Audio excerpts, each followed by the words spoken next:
the issue was and still is that the expungement process was going to take 2 years. So the law identified a number of marijuana offenses that would be automatically expunged by March of 2023. And then it also listed other offenses where individuals who had a record could come into court and actually have to proactively, by motion practice, have their records either expunged or reduced. So I knew that this was going to take a couple of years. The problem is that, from my standpoint and from a lot of people on this stage, if not everyone on the stage, is that individuals who have a marijuana conviction want to join the military now. They don't want to wait for 2 years. Individuals need a student loan now, not 2 years from now. Individuals want to get a job now, not in 2 years from now. And so anything that can speed this process up, I personally felt was beneficial. And so a few months ago, when the legislation had been in effect now for a year, I asked around as to, are we seeing many of these expungements getting done? And the answer was no. The answer was basically, we're probably gonna have to wait, for the 2-year mark. And I found that, quite frankly, unacceptable. So I reached out to my friends at Legal Aid and my friends at the Assigned Counsel program and said, hey, what can we do to speed this up? What can we do to be proactive in having individuals, make a motion, get the paperwork done now instead of waiting for the 2 years? And a public relations campaign was established to kind of speed this up. We went to our good friends at the Community Foundation. Felicia Beard is with the Community Foundation, who happens to be a member of this church here at Elam. So we got them involved, and then we got my good friend Bishop Bronner involved, the pastor here at Elam Church, to have a clinic, actually 2 clinics, that we're going to conduct here at Elam Church in August and in September to kind of get the word out and have people come to the church and start the process. So what's going to happen is that we're going to get the word out. We're going to have a full-fledged public relation campaign to get individuals to come here to Elam on 2 occasions for clinics. And we're going to have lawyers here at the church and tell people what they got to do to speed this process up. Now, if individuals want to get it done before 2 years, they're going to have to make a motion in court, which the defense attorneys will do here, and then we will then consent to those motions right away. So, I want to thank Bishop Bronner for agreeing to have Elam do this. I want to thank the Assigned Counsel program and Legal Aid for their help. And I'm going to introduce now Kevin Stoudemire from the Assigned Counsel program to talk about what their role is in this whole thing. Good morning, everybody. My name is Kevin Stoudemire. I'm the first deputy defender at the Erie County Assigned Counsel program. To my left is Sarah Ryan. She's the managing attorney for the Buffalo City Court Practice at the Legal Aid Bureau of Buffalo. Standing over in the shade is Sophie Fail. She is a managing attorney for Holistic Practice, as well as the director of the Western New York Regional Immigration Assistance Center. I want to thank District Attorney Flynn. I want to thank Bishop Bronner. I want to thank Felicia Beard for giving us this opportunity to really come together. And parties up here, we typically have competing interests. But in this circumstance, District Attorney Flynn came forward, saw that there was a need to fill a gap between what the state said should happen and what is actually happening, and get these expungements done much sooner than if we just simply waited for their action. So it really is his initiative, and it was his call that brought us all together to start this process, and I really can't thank him enough. I also wanted to thank Assemblymember Crystal Peoples-Stokes, who was instrumental in getting the Marijuana Revenue and Marijuana Regulation and Taxation Act passed in 2021. It was really her push ultimately that resulted in this. And really what's going to end up happening, it's not just the legalization of marijuana, but the expungements of these convictions are really going to allow people to move forward, become productive members of society if they haven't been able to do that already, and really kind of unburden these disproportionately impacted communities. So we're really excited about this initiative. We'll have people on site to take these applications, move them forward to the courts, finally get these expungements much sooner than what the state would do it, and hopefully we'll benefit a whole lot of people in the process. So thank you very much, District Attorney Flynn. It's been a terrific thing. Thank you. Well, thank you, Kevin, and again, thank you to Sarah.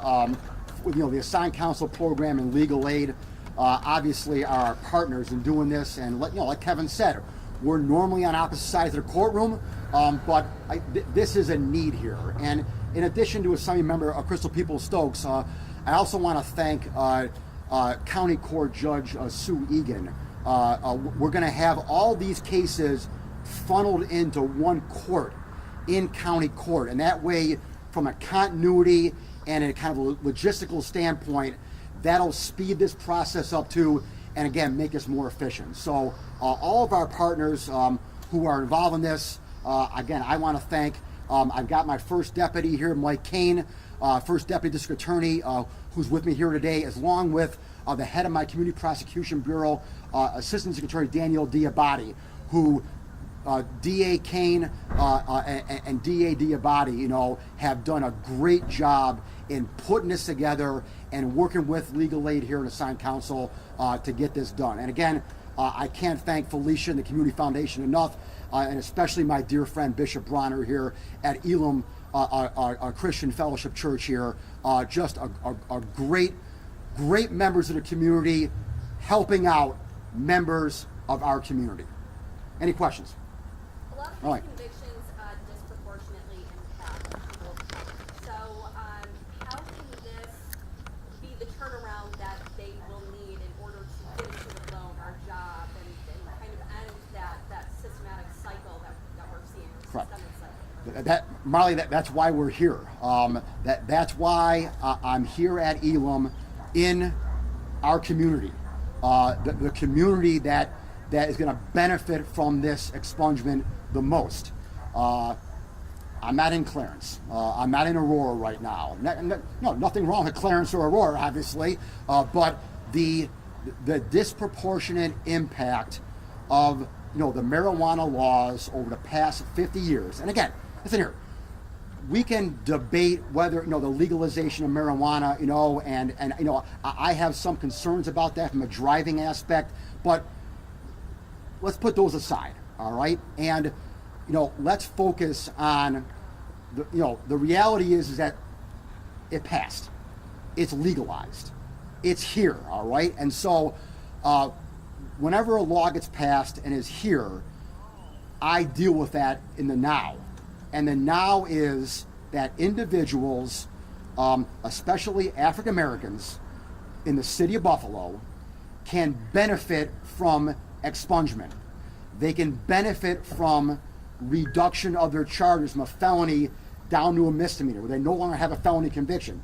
So it's not just about expungement, it's also about dismissal and reduction of charges, specifically from a felony to a misdemeanor, or from a misdemeanor to a violation, a non-criminal violation. So that's why I'm here at Elam. That's why I'm here in this community, our community, to help out the residents of this community.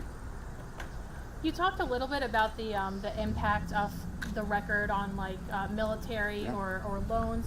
Can you speak at all on a more personal level? I don't know if you've spoken to anybody who is specifically come up against those challenges, Oh, what yeah. what they said about that? Absolutely. I've had, I spent 28 years in the Navy, so I go to a lot of veterans functions. I go to a lot of military functions, and I've had individuals come up to me for years who want to join the military, who tell me that, they got caught with a small bag of marijuana, at a Bills game or, in their pocket somewhere at a bus stop, and that conviction is precluding them from joining the military. I've had individuals, some friends of my kids, who have had a marijuana conviction, and they want to go to college now, and they're having trouble getting a student loan. So I have heard firsthand from young people who have had trouble with student loans and getting in the military. I've also had individuals who are older than kids, who are adults now, who are trying to get a job, and they have either a felony marijuana conviction, possession conviction, or a misdemeanor possession conviction. And the applicant is having a hard time getting a job, who are older now. This expungement is here to help them. They already had their punishment for the crime, and the crime that they committed is now no longer a crime. And therefore, as a society, I believe that we should do whatever we can to get them into the job market, to get them into the military, to get them to college, so that they can better society. And that's what this is all about. This is about long-term, not short-term. Yes, the short-term is getting into college right now, but the long-term is getting a college degree and having a job and becoming a taxpayer in the next 20, 30, 40 years. And 2 years can make a big difference there if they had to wait otherwise. Absolutely it does. Huge difference. For Anything people, else? For people who would show up in August and September here, talking about speed being important, how long do you think it would take before a criminal record would be reduced? Oh, we're going to be able to get them in court right away. So they come here, they give us their information, we then take the information, Kevin and Sarah take it back to their offices, they get the paperwork all gemmed up, they file it with the court, we consent to it, we can get it done like that. Is there a time frame that you can say, like I mean, we can get it done within a month. a month? Yeah, I'm hoping. Yeah. Yep. Considering this was like a legalization from the state standpoint, I mean, has it been difficult to hear these stories of people trying and having to wait this time to get it removed, and then you guys having to make that extra step to sort of fill that gap in between? Well, we knew when the law was passed back in 2021, when they kind of came out and said that we're going to get this done in 2 years by March of 2023.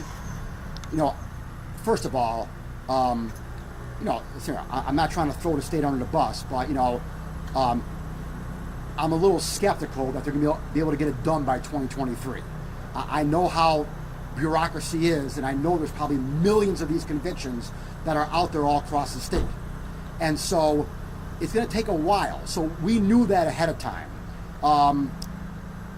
Assembly member Crystal Peoples-Stokes knew that too. And she took the initiative, almost a year ago to kind of get the word out in the community about, hey, if you don't want to wait 2 years, here's what you need to do. So we're kind of following up on her good work that she started, almost a year ago. So again, I kind of knew, a year ago when they said we're going to have 2 years, that it would probably take the full 2 years, if not longer. And when I found out a few months ago that no one was really doing this, that didn't surprise me at all either. So that's why we're here today. There might be some people who see this who are outside of Erie County. would they still be able to come to this event, or would you recommend for them to reach out to maybe their own local representatives to try and get something similar up in Yeah, their no, area? they gotta have the conviction has to be in Erie County, right?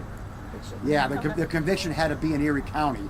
But listen here, if anyone in Chautauqua, Wyoming County, who sees this, call us up. We can put you in touch with a person there in your county who can help you out.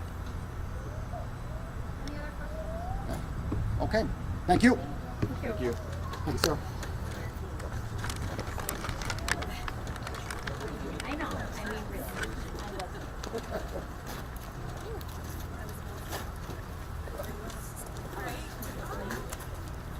No, I want to I'm switching.